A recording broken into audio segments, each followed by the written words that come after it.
சென்னை கிழக்கு மாவட்ட கழகத்தின் சார்பாக அன்போடு அண்ணன் வைகை புயல் வடிவேல் அவர்களை வருக வருக அன்போடு வரவேற்கின்றோம். பாட்டு போடுப்பா. இன்னைக்கு முடிவு பண்றா இந்த கைப்புள்ளையா அந்த கட்டதுறையான்னு எல்லா வண்டிய அமுக்குடா ஆவல.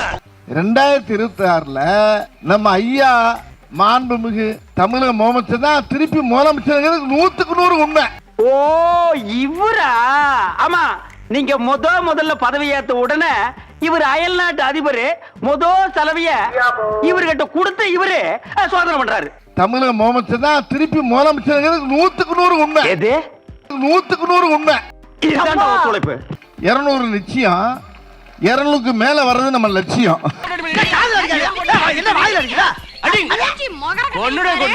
200 நிச்சயம், 200க்கு மேல வர்றது நம்ம லட்சியம்.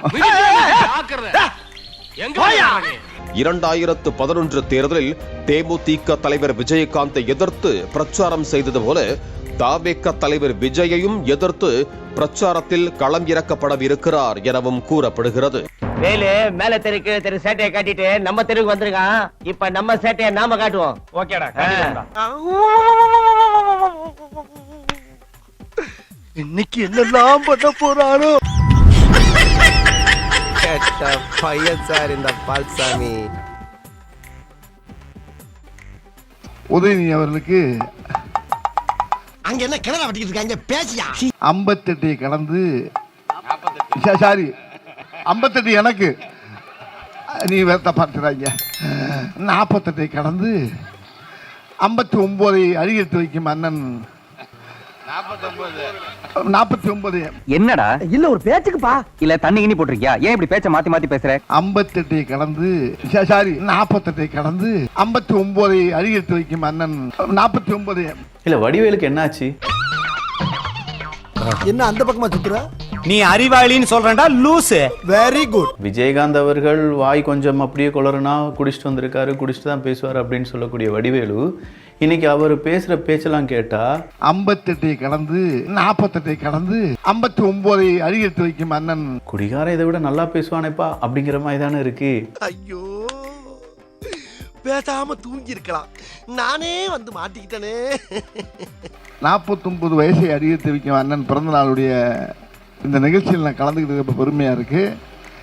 என்னுடைய அன்பு அண்ணன், என்னுடைய அன்பு அண்ணன், என்னுடைய அன்பு அண்ணன். ஏண்டா இந்த பொழப்புக்கு கௌரவமா பழுப்பு வைக்கலாம்லடா. விஜயகாந்த எவ்வளவு பெரிய டார்கெட் பண்ணி அவர் அழிச்சதுல மிக முக்கியமான பங்கு வடிவேலுக்கு இருக்கு. உனக்கெல்லாம் வெக்கமே இல்லையாடா? சோறு தானே திங்கிற. அப்படிப்பட்ட வடிவேலு பேசும்போது சரியா பேசணுமா வேண்டாமா? வாயில புண்ணா, வாந்தி வருதா? சரிதான், மனுஷன் நிறைய பேர் சிரிக்க வச்சிருக்காரு. ஆனா மிகப்பெரிய அரசியல்ல ஒரு பெரும் கருப்பு புள்ளியாக இருக்கிறார் வடிவேலு.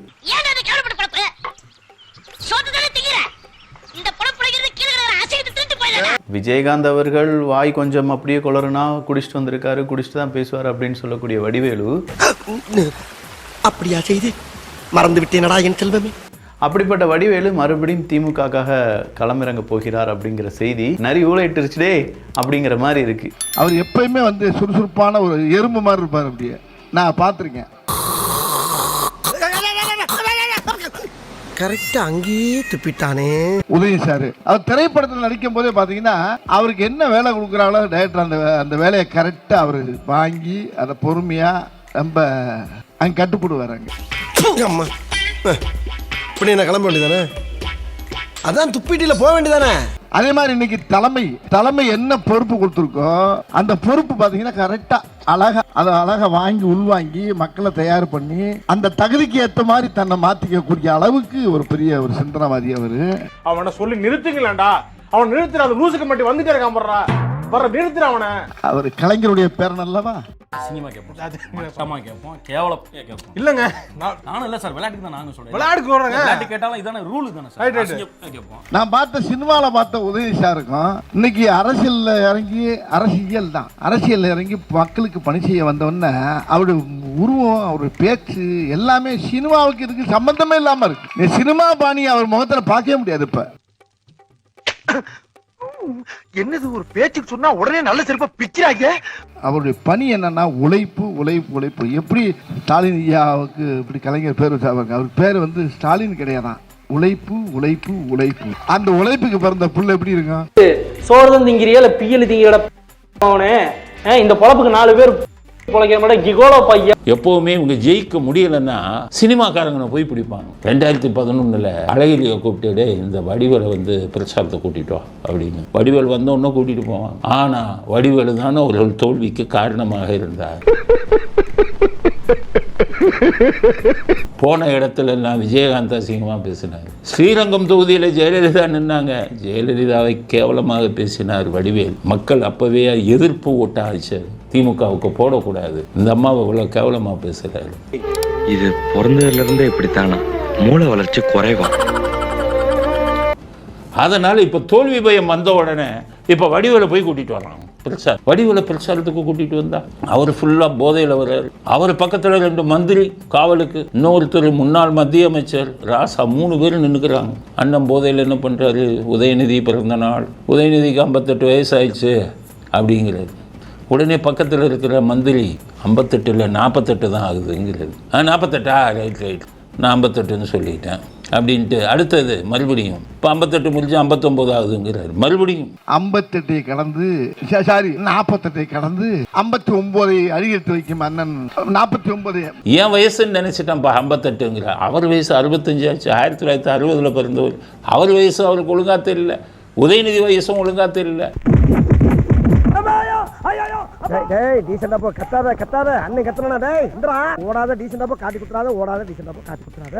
வடிவேலை பிரச்சாரத்துக்கு கூட்டிச் செல்வது என்ற முடிவுக்கு இவர்கள் வந்துவிட்டதால் தோல்வி பயம் இவர்களுக்கு வந்துவிட்டது. வடிவேலுக்கு தேர்தல் ராசின்னு ஒன்று இருக்கு. அவர் போனால் அந்த கட்சி தோல்வியை சந்திக்கும். அதனால நான் சொல்றதை கேளுங்க, வடிவேல பிரச்சாரத்தை கூட்டிட்டு போங்க. உங்களுக்கு முடிஞ்சு போச்சு உங்களுடைய சகாப்தம். खत्म, bye bye, tata, goodbye, गया. உங்களுக்கு என்ன தோல்விங்கிறது நெருங்கி விட்டது. அதனால் தான் தோல்வி பயத்தில் வடிவேலு போன்ற 3ஆம் தர சினிமா நடிகர்களை பிரச்சாரத்துக்கு கூட்டி செல்கிறார்கள் இவர்கள். அதனால் சகுனம் சரியில்லை. திமுகவின் தோல்வி உறுதியாகிவிட்டது. நான் மட்டுமல்ல, நீங்கள் ஒவ்வொருவரும் ஐ டோன்ட் கேர் என்று சொல்லி நகர வேண்டும். உனக்கு என்னப்பா, நீ பைத்தியம். நீ என்ன வேணாலும் பேசலாம், நாங்க அப்படியா? இந்த வீடியோ பிடித்து இருந்தால் சேனலை சப்ஸ்கிரைப் செய்யவும், ஏதாவது குறைகள் இருந்தால் கமெண்டில் போடவும், அப்புறம் பறக்காமலே போட்டிருந்த வரட்டாமாம் வீடுறதை வரண்டா Chinnasamy. Hey guys, this is your editor. Video பிடிச்சிருக்குன்னு நினைக்கிறேன். ஸோ பிடிச்சிருந்தா ஒரு லைக் பண்ணிவிடுங்க. அண்ட் கமெண்ட் செக்ஷனில் ஒரு ஹார்ட்டிங் அல்லது ஒரு ஸ்மைல் தெரிக்க விடுங்க பார்ப்போம்.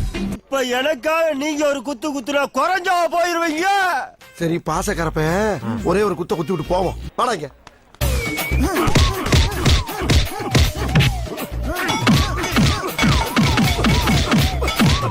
போதுமில்லடா, போடா.